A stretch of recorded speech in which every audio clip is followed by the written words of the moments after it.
Justice, Legal and Parliamentary Affairs Minister Ziyambi Ziyambi has clarified that the proposed Constitutional Amendment Bill Number 3 merely seeks to extend election cycles from 5 to 7 years, and it does not alter presidential term limits, therefore not requiring a referendum. Sabina Mashuwa Nomuda Pangwa Inoi, Ziyambi Ziyambi clarify my constitutional amendments. Do not subscribe or like or on the bell icon.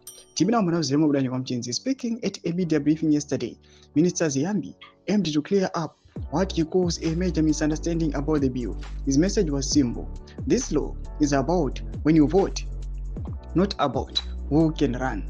Here is a breakdown of what is actually happening, explaining in plain terms.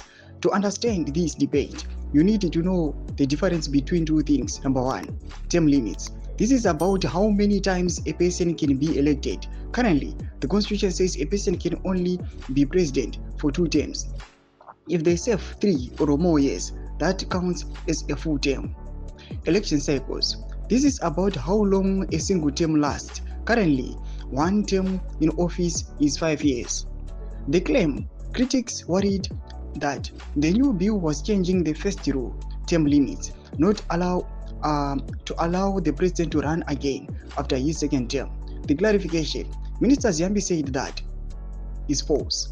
He insists the bill only changes the second rule, election cycles, from 5 years to 7 years. So, what does the bill actually do?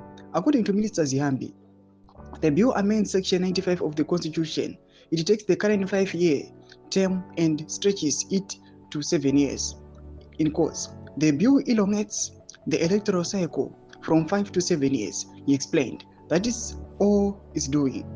It's elongating the election cycle from 5 to 7 for everyone, from councillors to the president. He stressed that this is about the office of the president, not the person currently holding the office.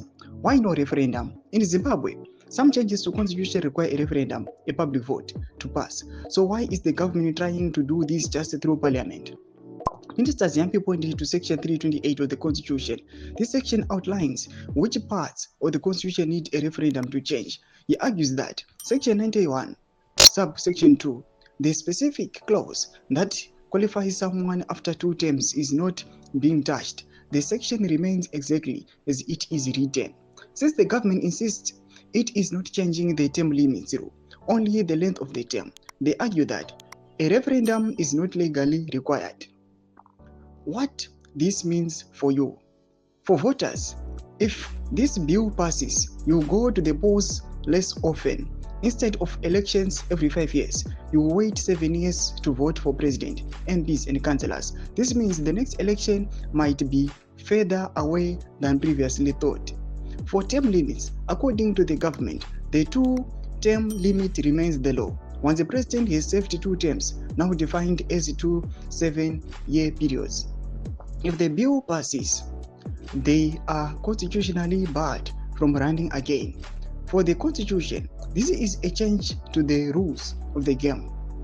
But the government remains it is not a change but the hard limit placed on the individual's time in office. In short, the government's argument is we are making the race track longer, but we are not changing the number of laps and drivers are allowed to complete. Doma developments are report as clarified as Ziyambi. Bina comment section menus of Mkro Ejimot Kudiba Mzebe Chitkwich. So subscribe or like, or join the bell icon.